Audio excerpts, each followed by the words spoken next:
مالك يوم الدين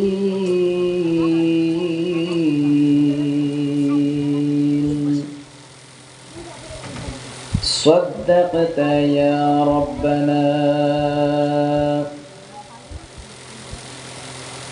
عن علي بن أبي طالب رضي الله تعالى عنه قال قال النبي صلى الله عليه وسلم خير الدواء القرآن. وقاله تعالى في شان حبيبه مخبرا وآمرا إن الله وملائكته يصلون على النبي يا أيها الذين آمنوا صلوا عليه وسلموا تسليما. اللهم صل على سيدنا مولانا محمد وعلى آل سيدنا مولانا محمد. اللهم سيدنا مولانا محمد وعلى آل سيدنا مولانا رسول আমার ভালোবাসা রসুল আমার আশা রসুল আমার প্রেম বিরহের মূল আলোচনা রসুল আমার কাজে কর্মের অনুপ্রেরণা। আল্লাহুম্মা সাল্লি আলা مولانا محمد وعلى آل سيدنا একদিন তোমারি নাম মসজিদে হবে এলান। তৈরি থেকো তৈরি রেখো কবরের মাল সামান একদিন তোমারি নাম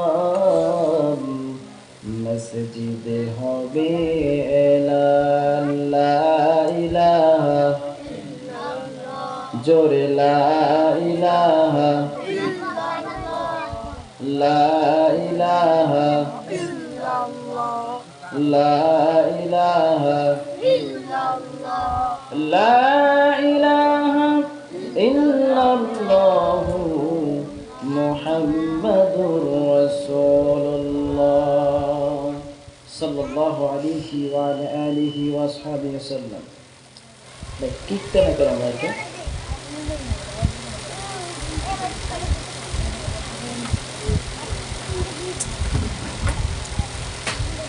হোসনাবাদ ব্যাপারে বাড়ি কর্তৃক আয়োজিত সমস্ত মুর্দে গানের রোহের মাগফিরাতের উদ্দেশ্যে আজকের এই দোয়া মাহফিলের মহাতালাম সভাপতি উপস্থিত মঞ্চে রয়েছেন সম্মানিত উলামায়ে কেরাম, ফুজালায়ে ইজরাম, সামনে রয়েছেন আল্লাহ সুবহানাহু ওয়া তাআলা খুব কাছের বান্দাগণ।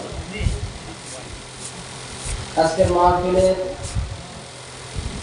কথা বলেছেন মাগরিবের পর থেকে বিভিন্ন উলামায়ে কেরাম, সামনে কথা বলবেন আমরা যাদের আকাঙ্ক্ষায় বসে আছি, আমাদের প্রধান মেহমান, বিশেষ মেহমান, আজকের মাহফিলের পর্দার অন্তরের সম্মানিত মা এবং বোনেরা, আমরা সকলেই আল্লাহ তাআলার দরবারে শুকরিয়া জ্ঞাপন করছি যে মহান রব্বুল আলামিন আমাদেরকে আজকের এই মহতী একটি জলসায়, মহতী মাহফিলে আসার মতো, বসার মতো সুযোগটুকু দান করলেন। এই জন্য আমরা খুশি হয়ে বলছি আলহামদুলিল্লাহ। দরুদ ও সালাম প্রেরণ করছি মানবতার মহান আদর্শের শিক্ষক, নবী কুলের শিরোমণি, সরকারে দো আলম, নবী মুস্তাফা মুহাম্মদ রাসূলুল্লাহ সাল্লাল্লাহু আলাইহি ওয়াসাল্লামের প্রতি।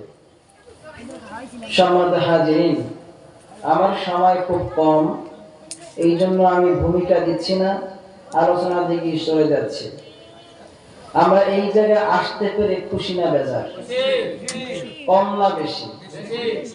যদি বেশি খুশি হয়ে থাকি, আমরা শুরুতেই আমাদের মনের সমস্ত কালিমা দূর করে দিয়ে আল্লাহ তাআলাকে আরো একবার শুকরিয়া আদায় করছি। সকলে পড়ি আলহামদুলিল্লাহ। ভাইরা, আপনাদের সামনে পরিচিত একটি সূরা থেকে মাত্র 3টি আয়াতে কারিমা তেলাওয়াত করেছি। হয়তো 3টি আয়াতের ব্যাখ্যা বলতে পারবো না, সময় খুবই কম। পরিচিত একটি সূরা, কোরআনুল কারীমের প্রথম সূরা, যেই সূরাকে আমরা ছোট বড় সবাই সূরাতুল ফাতিহা বলে জানি। কথা কোন ঠিক কিনা? যেই সূরা 5 ওয়াক্ত নামাজের প্রত্যেকটা রাকাতে পড়া লাগে, ঠিক কিনা কোন? এমন একটি সূরা, সূরা আল ফাতিহা, যাকে আমরা আলহামদু বলে জানি। আলহামদু বললেই সবাই জানে, ঠিক কিনা কোন? এমন একটি সূরার অংশ বিশেষ আমরা তেলাওয়াত করেছি। দেখেন, আল্লাহ সুবহানাহু ওয়া তাআলা পবিত্র কোরআনুল কারীমের মধ্যে একেবারে প্রথম এই সূরাকে আল্লাহ সিলেক্ট করলেন। বলেন, প্রথম যে সূরাটা আল্লাহ তাআলা সিলেক্ট করলেন কোরআনের ভিতরে, সাজানো হলো, এটা যদি গুরুত্বপূর্ণ নাই হবে, তাহলে কি আল্লাহ তাআলা এই জায়গায় সেট করতেন? জোরে বলেন, করতেন? করতেন না। এই সহজ একটি উদাহরণের মাধ্যমে আমরা বুঝতে পারি যে আল্লাহ সুবহানাহু ওয়া তাআলার কাছে এই সূরা কত দামি, ঠিক কিনা কর? এতটাই দামি, হাদিসের ভিতরে এসেছে এই সূরাকে কোরআনের মা বলা হয়। সুবহানাল্লাহ কর। মা কেন বলা হয়? মা এই জন্য বলা হয় যে মায়ের গর্ভে যেমনি করে সন্তান একটি নিরাপদ জায়গায় থাকে, ওখানে কোনো জাম থাকে না, কোনো সমস্যা থাকে না, সমস্ত কিছু ইনটেনশন থেকে আল্লাহ তাআলা তাকে হেফাজত করেন, খারাপের থেকে হেফাজত করেন। এই জন্য আল্লাহ রাব্বুল আলামিন বলেন, ঠিক মায়ের গর্ভে যেমনি করে সন্তান নিরাপদ থাকে, কোরআনুল কারীমের সমস্ত সূরার মহত্ব আমি রব্বুল আলামিন ঠিক এই উম্মুল কুরআন অর্থাৎ কোরআনের মা সূরা ফাতিহার মধ্যে ঢুকিয়ে দিয়েছি। সুবহানাল্লাহ। এই জন্য তো প্রত্যেকটা রাকাতে এই সূরা ফাতিহা পড়া লাগে, ঠিক কিনা? এই সূরা না পড়লে নামাজ হবে নাকি? কেউ যদি এই সূরা বাদ দিয়ে দেয় যে না এখন আর পড়া দরকার নেই, অন্য একটা সূরা, এটা নামাজ হবে নাকি? হবে না। হাদিস শরীফে আসছে লা সালাতা ইল্লা বিফাতিহাতিল কিতাব, সূরা ফাতিহা ব্যতীত কোন ব্যক্তির নামাজ হবে না, বলেছেন মুহাম্মদ রাসূলুল্লাহ সাল্লাল্লাহু আলাইহি ওয়াসাল্লাম। দেখেন কত গুরুত্বপূর্ণ একটি সূরা। এতই গুরুত্বপূর্ণ, আল্লাহর নবীজি রাহমাতুল লিল আলামিন বললেন, খায়রুদ দাওয়াইল কুরআন, কোরআন হলো সমস্ত রোগের প্রতিষেধক, সবথেকে উত্তম প্রতিষেধক, উত্তম দাওয়া, উত্তম ঔষধ হলো কোরআন। আর কোরআন দিয়ে যে ব্যক্তি কিংবা যারা চিকিৎসা করবে, আমি আল্লাহ রাব্বুল আলামিন তাদের সমস্ত রোগ পরিবার করে দিব। আল্লাহ নবীর সাহাবী,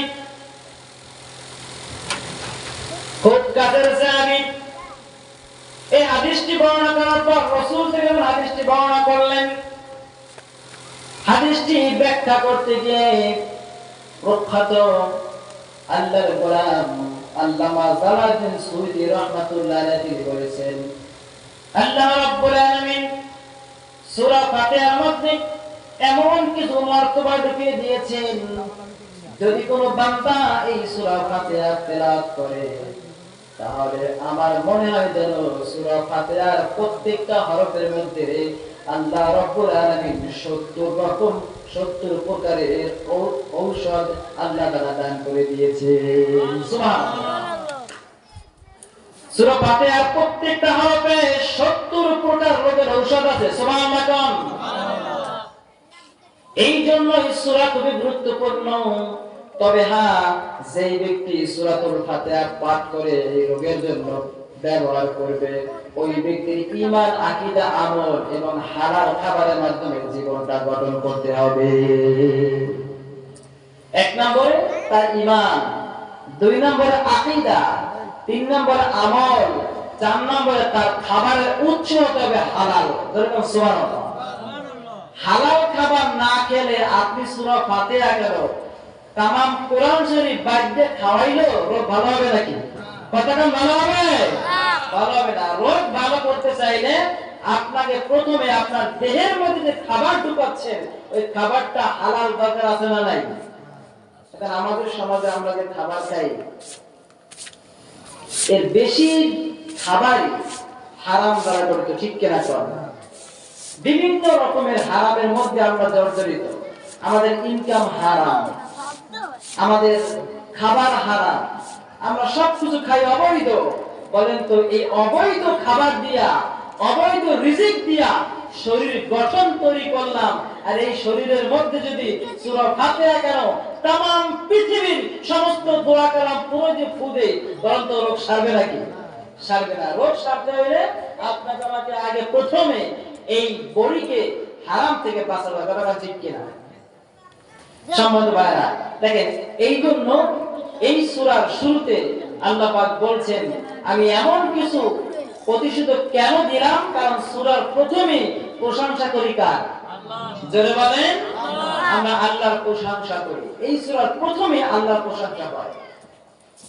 আল্লাহ রাব্বুল আলামিন বলেন, তামাম পৃথিবীর মধ্যে কোন ব্যক্তির প্রশংসা করতে পারবে না একমাত্র আল্লাহ তাআলা ছাড়া। কারণ প্রশংসা যদি কোন ব্যক্তির করা হয় ওই ব্যক্তির অন্তরের মধ্যে